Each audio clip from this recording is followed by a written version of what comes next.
Have a new Lorex camera and want to watch it from anywhere? In this video, I'll show you how to connect your Lorex camera to the Lorex app in just a few easy steps. First, download the Lorex Subscribe our channel for more videos and hit the bell icon.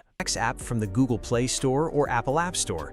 Open the app and sign in with your Lorex account. If you don't have one, simply create a new account. Now, connect your Lorex camera to power. If you're using a wired camera, connect it to your router or NVR using an Ethernet cable. Inside the Lorex app, tap the plus icon to add a new device. Scan the QR code or enter the device ID manually. For Wi-Fi cameras, choose your 2.4 GHz Wi-Fi network, enter the password, and wait for the camera to connect. After a few moments, your camera will appear online with a live video preview. That's it. Your Lorex camera is now connected.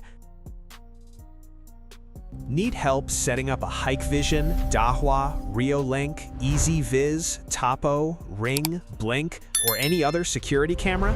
Just comment the camera model below and I'll make a complete setup guide for it.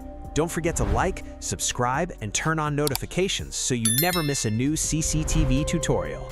Thanks for watching.